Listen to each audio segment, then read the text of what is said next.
Well, a couple of things. I have a hypothesis. So I feel like I've had so many times whenever I'm doing interviews, people always ask me that, oh, you're doing a movie with, a female co-actor. Did you guys get along? Were there catfights? But when it comes to boys, they say, oh my gosh, that looks like a bromance and everyone got on so well. So I feel like over time, because women had the lack of opportunity, we were pitted against each other because there were only like 5 opportunities, like 5 places a woman could be hired.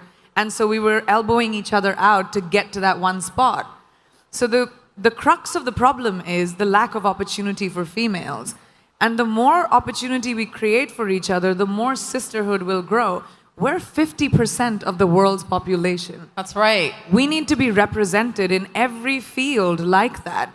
We need to be empowered by each other, by the people who are in positions of power, by putting us in positions of power. So I realized many, many years ago that the more I champion women, in my own small way, maybe I'll be able to create a world, around me at least, where, women run the show, because we kind of do it really well. We just aren't given the opportunity enough. Women are statistically, based on the data, working twice as hard as their counterparts to earn the same dollar.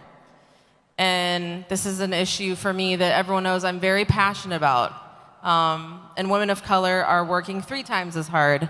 Why is it that you think we're held to such higher standards? And what are those standards we're held to? So every generation of women somehow has to fight for the right of empowerment for the next generation of women. How many of you drive? Do you remember there was a time when women couldn't? Today, we don't even think about it because those women fought for us. So how many of us vote as females? Put your hands up. There was a time we couldn't. Now we don't even think about it. So we, as women, everyone in this room and everyone in this world has a responsibility to our future daughter, to our future granddaughter, to change the world in a way where they don't have to think about lack of opportunity. They don't have to think about diversity. Diversity shouldn't even be a conversation. It should be normal. When we look around this room, there's not one kind of person. I don't even see one kind of person in one row. And that's our normal.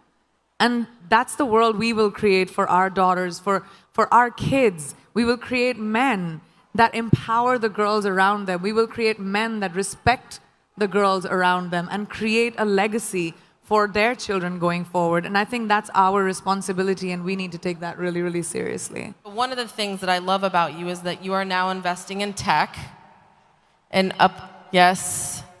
And your manager also has been like a prolific investor within the space. And so I know you've invested in Bumble, and now you've invested in a tech incubator that's supporting young women who are learning how to code.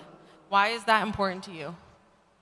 I just love growing. Like I said, I think growing is a very important thing. And when I was very young, I started working when I was 17 years old.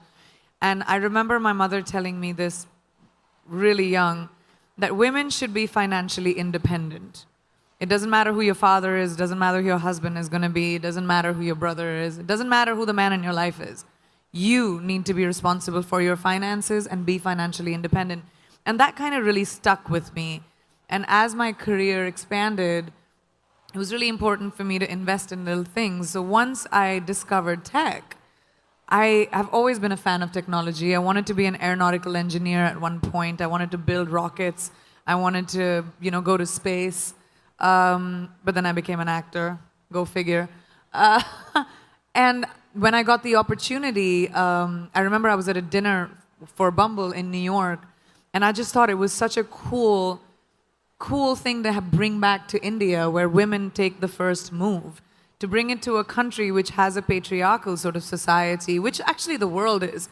The world over is sort of patriarchal, and we as women need to fight to change that, to create that kind of equality, because no one's going to give it to us.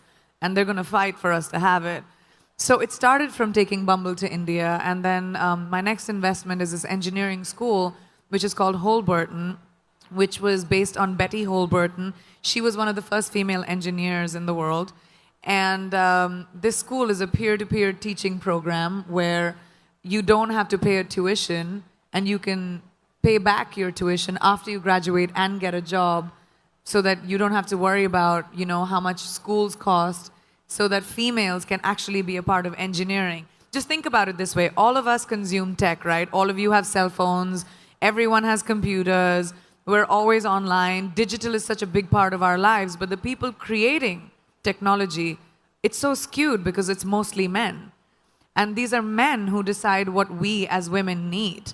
So we need females to come into engineering. As AI starts coming in, and it's going to be a big part of our lives, can you imagine the artificial intelligence that we are consuming being created by guys? And guys are going to decide what kind of things we like. So we need women to come in and realize that tech is a big part of who we are and who we're going to be and our future. So hence me investing in the engineering school. I really love female-driven companies, and I like to give them as much strength as I can with my platform, and that's a big quest of mine in life. Okay. Beauty has always been a big part of your life. I know that when we asked you to come, I know that you had a genuine interest in beauty. What does beauty mean to you? I feel like you've answered that, but I think your perspective is even more interesting because you are in a constant time zone. You are flying around the world. You see a lot of different cultures. Where do you think global beauty is now going? Where is it going? I think travel and meeting different people of different ethnicities and different parts of the world is so important to expand our minds. Even if you just are interested in different countries, or what kind of music people like to listen to, or what are the stories, or just being curious about different cultures instead of being scared of them. Like, I think we've also become, we're living in a world where we're so afraid of different that when something is different, we'd rather not be curious. We'd rather be like, all right, I don't want to offend someone, or I don't want to say something wrong, instead of being curious and saying, well, what is your name, and where do you come from, and what do you like? I would love to see beauty go to, that's what inclusivity to me is. Not just seeing different races on a billboard, but actually getting to know different people, actually understanding what different people might be like. We've forgotten that eventually we're all human. It's this one little planet that we have, which in this big universe is really tiny. So we should stop giving ourselves so much importance and saying, oh, well, you're better than me, or I'm better than you. We all are basically humanity. And let's go back to that and bring compassion and kindness into beauty and not be so hard on ourselves or other people. The standard of beauty that the world of entertainment actually has created is the culprit. And it's so beautiful to see the kind of inclusivity that we're seeing now. It has a long way to go. But I love the fact that there's a conversation around it and you see that difference. I think we're really counting on this next generation to take this opportunity to heart so that we can start to see business influenced by our point of view. And that'll take us finding our own confidence. Ladies, no one is going to give that to you. No one is going to tell you, here's an opportunity, go make something of yourself. You're going to do it for you. Because people are only going to try and take it away. And it's so important for us to be able to empower each other in everyday life. We don't have to conquer the world. You don't have to be the only person who reaches space. Like, you don't have to have crazy, wild ambitions. You just have to find your power and to say that, oh, I can do this too. I don't have to create like this crazy opportunity for me to thrive. You can thrive in anything you choose. Just have to find that confidence within yourself. And how do you find that confidence? By telling yourself that your flaws are fine. Each one of us is flawed.